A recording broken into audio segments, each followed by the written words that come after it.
Smera Patel is a fierce believer in youth capability and collaboration. She's a youth advocate and writer, and I'd now like to call upon Smera for her speech, The Babysitters of the Future, or the Co-Architects of Now. The Babysitters of the Future, or the Co-Architects of Now.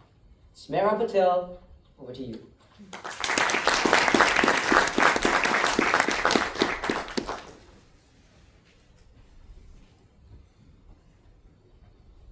Good evening, everyone.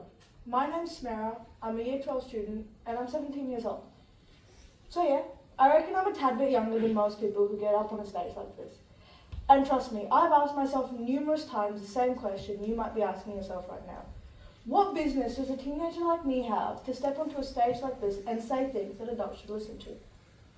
But here's the thing, being young doesn't mean we don't notice what's going on. In fact, being young sometimes means we can see things more clearly. We're not stuck in old ways. And we're not afraid to say, hey, wait, hang on. Why are you doing things like that? And that is exactly what I want to talk to you about today. I want to start by asking if you guys want to know something weird. Like genuinely, I mean something truly odd that has been normalized in our society. Teenagers are trusted to babysit your kids, tutor their younger siblings, work night shifts at places like grocery stores and cinemas. But yet somehow, when it comes to discussions about politics and policy, we're sidelined. Now in my mind, that makes no sense. According to the Australian Bureau of Statistics, over 60% of 15 to 19-year-olds engage in part-time work, often taking on roles with responsibility and trust. Yet, when it comes to having a say in issues that affect us directly, we're sidelined. That makes no sense. We hold teenagers to adult expectations, but we give them no say. With access to the internet, people like me, the young people of today, are writing essays, blogs, speeches, poetry, music, even drawings and paintings about the world around them. The world we live in. Our work covers everything, from racial justice, mental health, gender equality, sport, war, and everything in between. Yet, most people never read these pieces. A 2022 UNICEF report found that 9 in 10 young people aged 15 to 24 use social media to engage with social justice issues.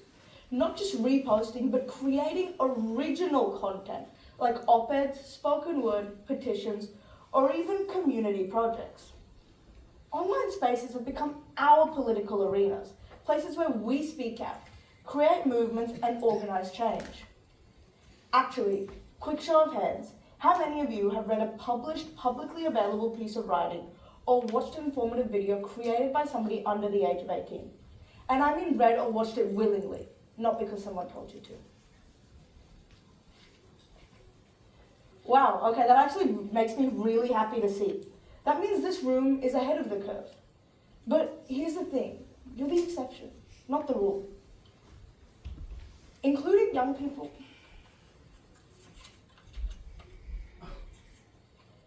As a society, we read about young people. We are constantly speaking for young people, but we rarely ever read what young people are actually saying. Now I'm sorry, but that is a huge missed opportunity. If you want to know what matters to the next generation, stop speaking for them and start speaking to them. When you leave today, I want you to search up whynot.org.au. On that website, in their writing, you will find clarity, anger, creativity, urgency, and honesty. All the things you would find if you talk to young people rather than for them. Including young people in politics isn't about being nice. It's about being smart. Because who better to help shape the future than the people who are going to live in it the longest? Teenagers like me are not too young to understand policy. We're just left out of the conversation. Now, I know some people will say, but teenagers aren't mature enough to vote or make decisions. And to that I say, maturity isn't about age. It's about experience and empathy. If maturity was the only requirement, why do we still see corruption? Why do we still see greed? And why do we still see ignorance from people in power? Age doesn't automatically make someone informed or ethical. The same way youth doesn't make somebody naive. Give us a chance, and we'll show you we're ready. In fact, a recent survey found that 76% of young people aged 18 to 29 believe youth have the power to change the country. And 77% believe that there are ways for them to get involved. Yet only 40% say they feel well qualified to participate, highlighting a huge gap between readiness and empowerment. Let me explain why the youth of today should be involved in politics and policy discussions this way. We will live with the consequences of today's decisions longer than anyone else. Yet, some countries have taken steps to give young people a voice, proving that when they are given a real voice, real support, real trust, and real respect, they use it wisely. For instance, countries like Austria and Scotland, in those countries the voting age is 16, allowing young people to participate actively in shaping their political landscape. Studies have shown that in these places, voter turnout amongst young people is notably higher compared to countries where the voting age is 18. In Austria, where the voting age has been 16 since 2007, which was before I was born, studies by the Austrian Federal Ministry show that 16 to 17-year-olds actually vote at the same rate or higher than 18 to 21-year-olds, especially when civic education is strong. Moreover, according to the British election study, in the 2014 Scottish independence referendum, 75% of 16 to 17-year-olds turned out to vote, higher than many adult age brackets. Additionally, a global survey revealed that 70% of young people are eager to engage in political processes when given the opportunity, demonstrating their readiness, but more importantly, their willingness to contribute to change. But this kind of idea isn't just wishful thinking. It's already happening. The European Union, for example, has the EU Youth Dialogue. It feeds young people's ideas directly into policy-making cycles. In countries like Finland and Norway, youth councils don't just suggest. They co-develop national education, climate, and digital policy. These models prove that when youth are given a real seat at the table, we don't just contribute, we go as far as innovating. Across the world, various countries have youth parliaments. We even have one in Victoria, which I was fortunate enough to be a part of in 2024. I still remember the first day I walked into the Legislative Assembly as part of Youth Parliament. I was wearing a blazer my mum so generously lent me and carrying the compendium that YMCA gave us, which I'd filled with handwritten speech drafts for the week. I felt nervous.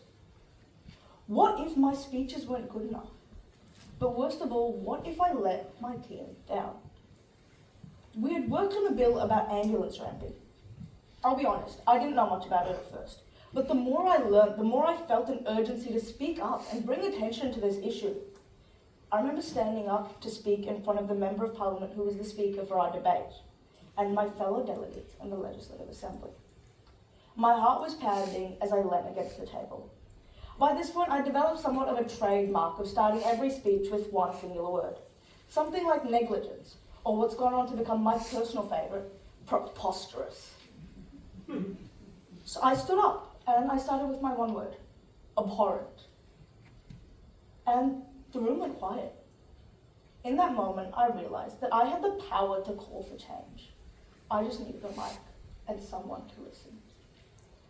Afterwards, someone passed a note to me, telling me how powerful my speech was.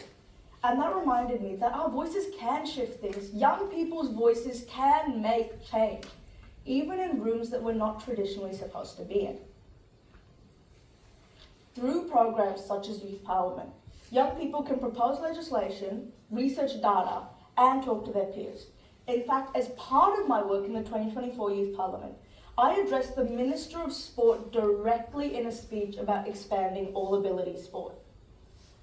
Yet, according to a recent survey, only 15% of politicians regularly engage with young people on policy issues, despite studies showing that youth involvement leads to more innovative and inclusive solutions.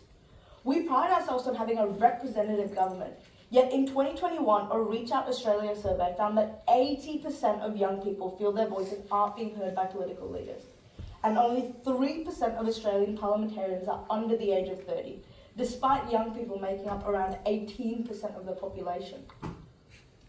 Globally, the average age of parliamentarians is 53, yet the median age of the world's population is just 30.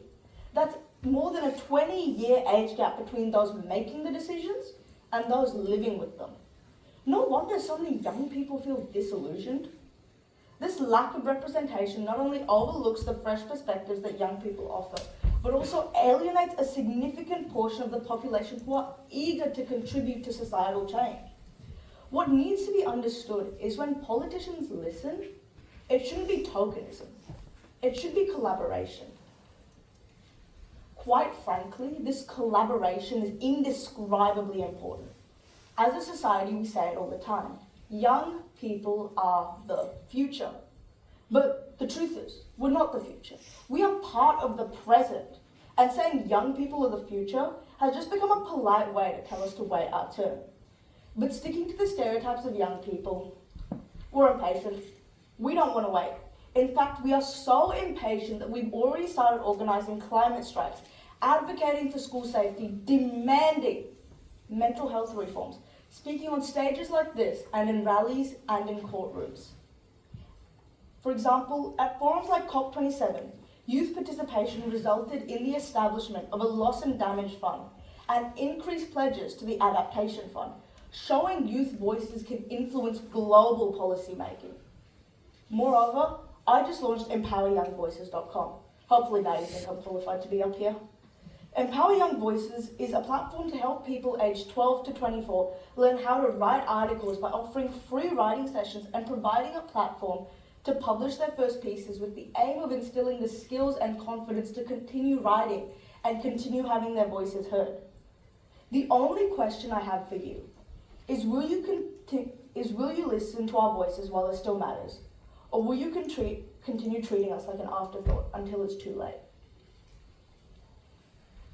If you're a teacher, ask your students what matters to them and give them the space to explore it. If you're a policymaker, invite youth to your forums, not just as a box to tick, but to genuinely collaborate. And if you're a parent, if you're a mentor, or if you're a friend, take a moment to read, listen, and ask, what do you care about? What matters to you? The answers might surprise you. Before I finish, I want you to do something. Close your eyes for a second, or at least picture this. Think about your teenage self. What did they believe in? What did they dream about? What did they want to say? How badly did they want to be heard?